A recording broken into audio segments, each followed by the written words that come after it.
back, and our guest joining us is Chris Harris, a nuclear expert.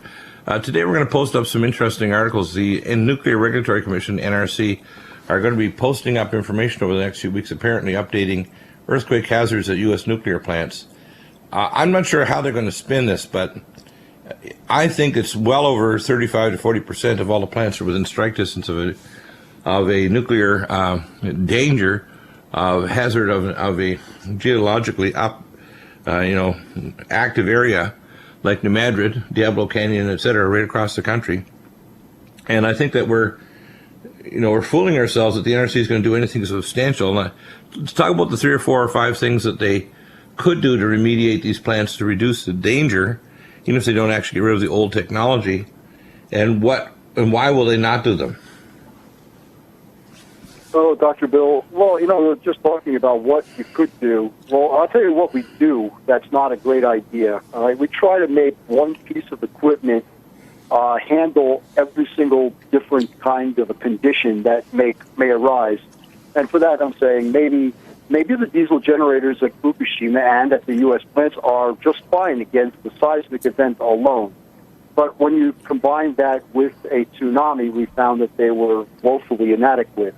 So, right. One of the things I think is instead of putting all our eggs in one basket and saying that this particular set is robust against a variety of different potential assaults and hazards, you might want to consider having another set of diesel generators, very expensive, by the way, that is great for floods, and it's designed to handle a flood. It can be completely... Yeah, maybe at a higher, like inland at Fukushima, just having it a half a mile or a couple miles in, and at a higher altitude, so it's less likely to get swamped. The same way here is we have a number of plants that are actually, their diesel generators are below the high water mark, which, that's mind-boggling. They're that stupid. That you'd have diesel backup generators for nuclear reactors, so it won't go China syndrome, that are below the high water mark. Well, it's been, historically, they've been lucky, I guess, but now we're seeing perhaps, it's probably luck may run out, and this is the reason why. So like it's nuclear roulette. We spin the nuclear fuel bundle and see if you come up with an empty or full chamber. Well, it seems in nuclear, you always lose at that. You're going to lose. You just have to, it depends how many times you spin. What are the groundwater plans now at Fukushima? What's going on there? Well, they are beginning to pump water. Remember, there was something called the wells that they were pumping to limit or minimize the flow of the underground aquifer into the basements, or what they call them basements, actually it's into the buildings of all the Fukushima plants, units 1 through 4, and try to get that and pump it into a clean spot, and which are new tanks being, that's a big project. And so they're going to store all this water somehow to test it and then eventually release it, because it shouldn't be contaminated since it's coming from upstream of the plant, but you won't know for sure unless it's tested, except that, we know that plenty of radioactive material was also scattered all over the plant. So there's going to be some traces of activity in the water that's pumped upstream. This is a huge project, but still, before they release it, it seems that TEPCO has finalized a deal with the fishermen, the local fishermen, to say that they're going to have an independent look at what is being released into their fishing waters before TEPCO could release it. And so that looks like it's going to happen. Yeah, well, what are they going to release? They weren't filtering out their water filtration system had never filtered out strontium and cesium-37. So, I mean, to me, this is putting flowers on the grave. What are they doing? I wonder what kind of deal they made with the fishermen. Is this some kind of a strong-arm tactic they did? I don't know. Yeah. Well, to me, it's like, as I say, flowers on the grave. It's saying, yes, we'll release radiation, but we want you to know what it is and certify it okay before we make your fish radioactive, and then we'll make sure the Japanese people are on side with lots of media push to say, keep eating Fukushima, it's your national duty. That's the craziness of the Japanese government and the way that people are being browbeaten by these shogun-like tactics on the Japanese people, which I find very reprehensible.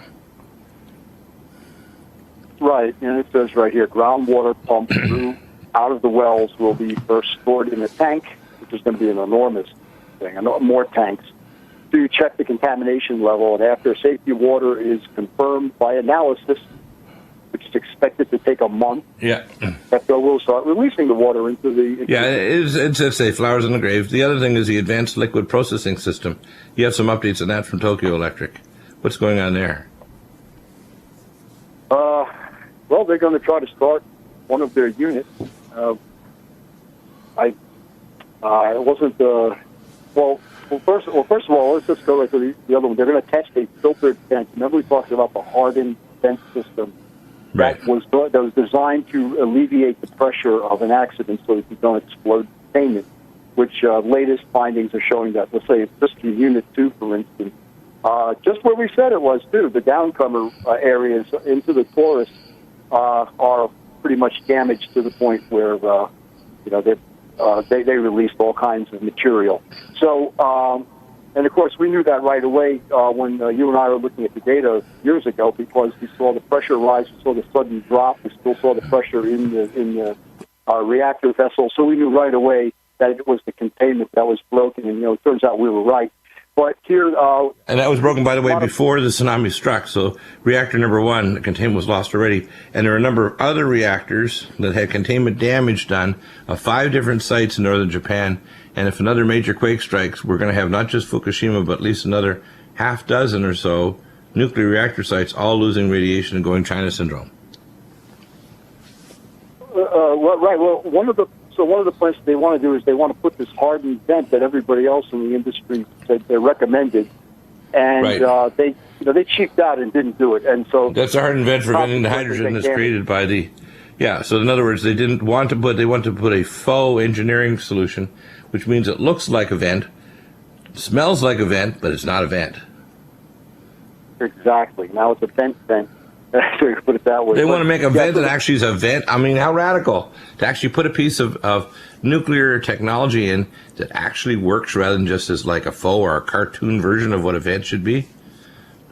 Yeah, well, it's not a new concept. It's been done, and they failed to do it. Yeah, well. So they're installing one on Kasha. They say it now, Kashiwazaki Taro plant. That's one of the plants that they're testing it on. It goes along with the logic that the Japanese government will give homes to new pregnant mothers free if you'll just apply to Fukushima. Japanese government, we give you a home free because you're pregnant. No problem. You come back here. Come back to Fukushima. Make everybody else not worry. If you got baby, we give you a home. No kidding. TEPCO has tabulated... cost $87 billion worth of replacement power from all the nuclear plants being shut down, and to those ends, they're trying to start the Sendai nuclear plant. There was one company in Bakken, in North Dakota, that we could have supplied enough gas for the entire nuclear reactors. Just switched them over. It could have been done over 2 years ago. It would have taken maybe 2 or 3 months to do so. All these other nuclear reactors should have been switched over along these areas that are dangerous, the coastal fault line zones. All of them, 55 reactor sites, could have been switched over to liquefied natural gas, LNG. We had the tankers, we had the gas, we could have delivered to them, should have made a long-term contract, given them a locked-in price so they doesn't go crazy. It would basically make Japan have lots of power, but be a nuclear-free zone. Well, why would you put nuclear reactors in fault lines, tsunami zones, unless you wanted a disaster? It's like tightrope walking without a pole. It's like base jumping without a bungee cord. In the same class, isn't it? Hard to believe, isn't it? We'll have more information when we come back. Yeah, absolutely. Back in a moment. Welcome back, and Chris, let's get into some of the stuff about the nuclear hazards. This data that's going to be upgraded, if they test the site and say, well, it's certified to take a 4.2 quake, what are they going to do when they find out the chances, say, over a 20-year period of 6.8 are virtually 100% or 90%? They can't sweep it under the rug, can they? So what do you think will happen? Not for long, no. So let's go over this issue. Okay, yeah.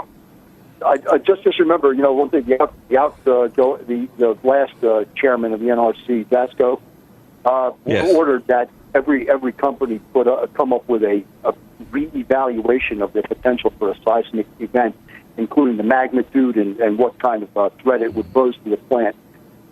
That was a newer, updated model than the original ones that were done in the 1960s and maybe even before then that everyone was using. And now these reports are coming in. And I was going to say, just on Gasco's behalf, I think he did a good thing, and he did a good thing by ordering that. So kudos to him. But anyway, the new reports, there will be 60. So far, there's 60 of them coming to the NRC. This is as of like April 8th. And so they get a month to review these reports and come up with their own evaluation. And then we're going to start. Then they promise that they'll be transparent and post them on their website, the Japan's Lesson Learned website, the NRC. So I'm going to look at those, of course, and let you know what I think. But I wouldn't be surprised if many plants that were designed for a basis, what they are, 4.2 or 4.6, in just like North Anna in Mineral, Virginia, is now going to say, hey, you know something? We did a reanalysis, and now maybe we can get a 6.8, and we didn't count on that. So I think there's going to be some surprises. Some plants will remain unchanged, but some plants are going to find themselves, now what do you do? And so I think that's going to create some havoc and chaos in the industry if we decide to keep them running again. So we have First Energy and these other reactors. They're building reactors in South Carolina, Georgia, and also other plants in China and elsewhere. We have Rosatom in Russia that sold 8 reactors, a bunch of them to South Africa and other countries, 8 other countries actually over the next 6 or 8 years. The proliferation of what I call old-style, stupid nuclear reactor designs is just ridiculous. Even moving towards, say, the pebble bed-style reactors that just cool themselves off is better. Ultimately, we want to get to nuclear fusion energy. And people should realize that nuclear, in a safe form, has to be part of the future. People don't understand this, and I keep on repeating it. You can't use abiotic fuel forever and burn up oxygen, which is supplied at a limited rate by converting carbon dioxide in the oceans, upper 30 feet, called the benthic layer, and the forests to convert back into oxygen from carbon dioxide. We don't have a peak carbon dioxide problem. We have a sick planet that's like a chronic lung disease who can't convert at an adequate rate to deal with the rate of growth of our industry. So we have to be able to produce power from other means. And these other ones that generate power, solar and wind, generate unbelievably dirty electricity that makes people really sick and animals sick and disorients the bees. And the bees aren't finding their way back, so you better get used to the idea of you having gruel, because anything that tastes good won't be available because the bees are not going to be able to pollinate. So people need to realize peak oxygen is the issue, not carbon dioxide, not peak energy. That's another pile of garbage. It's the level at which your planet can actually convert carbon dioxide back to oxygen. It's like the lungs of the planet have chronic lung disease. Advanced nuclear fusion, stable and safer, older style reactors, but the newer versions of them, like the pebble bed reactors, reactors that don't vent off radiation, reactors that have stable materials that can be exported off-site to be stored permanently in safe facilities. But these problems have never been breached, and I don't see any move by either the NRC or the IAEA to address them. I think we're heading toward a cataclysm. And when we hit the what I call the energy nidus, where all of a sudden the world concentration of oxygen starts to really head south, and it could happen as we head into an ice age, because the ice age is going to kill a lot of the ability to convert carbon dioxide to oxygen. And you add that to industry, you add that to a global cataclysm, including the dissolution of the ozone layer. If there's a major dissolution of the ozone layer, you can kill the benthic layer of the oceans and many plants. The lungs of the earth will get considerably worse, and we're going to really be up against it. Human beings will only be able to live and breathe and have any kind of vitality in a domed city. That's where we're going. Well,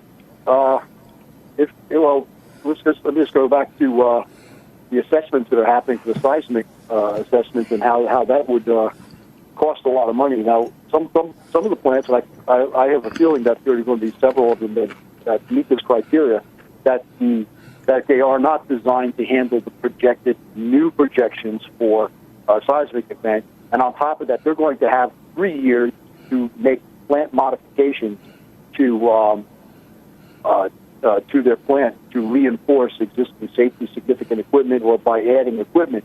A lot of things can happen in 3 years. So, but yet on the other hand, they have to do something, and that's the stuff that's going to cost a lot of money. That goes back to that's a I don't see how they're going to. I don't know how they're going to spin it. I mean, what are the 2 or 3 things they could do? You mentioned the torus and putting in a real thing rather than a faux one. The storage of material on site, either in casks or the latest cooling pools, is dangerous. Right. Especially if you talk about a war. I mean, if you want to have a war with somebody, you just have to have, as I said to Tom Daschle, senator back in October of 2001, I said, I was one of the doctors taking care of employees at Rocky Flats. I said, look, all you'd have to do is for less than $20,000, get an APC, crash through the chain link fence, go in there with conventional explosives and blow up a pad full of liquid plutonium and other high-grade isotopes like americium, and your entire western United States is a radioactive dead zone. And they closed up all the airports locally from Vail, etc. I said, you guys are not addressing the fact that you don't realize that every one of these nuclear plants is the primary site. If you want true terrorism, you'd hit something like Indian Point if you wanted to hit New York. You wouldn't hit the World Trade Center towers. You'd hit the nuclear reactors, right? And most of these plants have 50 to 60 years of nuclear material on site in either casks that are not designed to last a long time, or liquid cooling systems that require a lot of maintenance and a lot of critical things to be able to withstand earthquakes, terrorism, power outages. I mean, they had a few keystrokes in Yuma, Arizona, September 8th, 2011, and the power outage swept through and knocked out power for about 7 million people in Southern California and Baja California, and it burned out these 2 steam turbines at San Onofre, 12 miles as a crow flies from where I live and have my studio in Southern California, south of Pendleton Marine Corps Base. Burned out 2 $600 million brand new spanking Mitsubishi Heavy Industries steam turbines because they changed the engineering on these generators by like for like, when they really shouldn't have put more steam turbine tubes because they vibrated against each other and had massive leaks of radiation, which my detectors went up when it went hot to 5 times background for almost a week.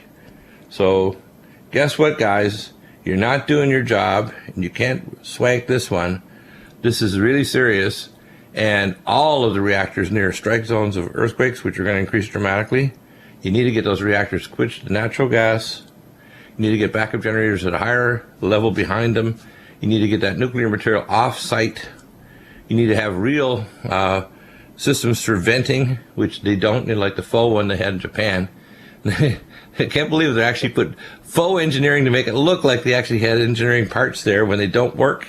That's why there was a big argument over whether they should release the hydrogen or not, because they're generating hydrogen that was going to blow up the torus. These people are crazy and they want to lie to us, and we're not stupid. And Dr. Deagle has kind of dissected through this for 3 years. That's why I'm bringing out these books that covers the nuclear engineering, the remediation that needs to be done to stop this weeping nuclear sore on the whole planet. And it's only a warning for what's going to come, which is hitting the Bashir reactor, earthquakes which are certain to happen, like the one a year after the Chilean earthquake. We hit the tsunami and earthquake that struck Japan. So I think this big earthquake of Chile is a warning that within a year, we're going to have a major quake strike Japan again. Hey, Dr. Bill, since I like to be a little bit of a bad boy in the industry and raise a little havoc myself, right, because I know what should be done and all. I just got to. I'm going to ask the question. I'm going to leave the audience with just one question, and other people that understand. That would be: does the new seismic activity report shoot a hole in the license renewal process that the other plants? Absolutely. Going? All right, it should. That's from an inside thing.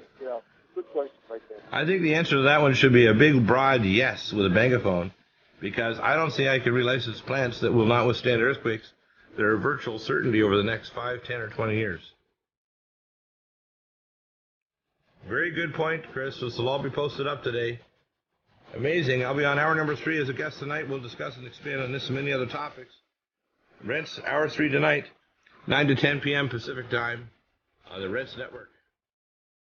Back tomorrow with Firing Line. Get your questions in. Our wellness, preparedness, civil defense, martial law with John Moore and Ann Morris. Oh yeah, go on, click the subscribe button. We need to get subscribed and get this unity stronger and beat YouTube at their own game. Okay, that's what this is about. Like I say, go to the remix button, hit the remix button. That way you'll have this video and keep up with this. Otherwise, YouTube's just going to control us, guys, and it's really bad.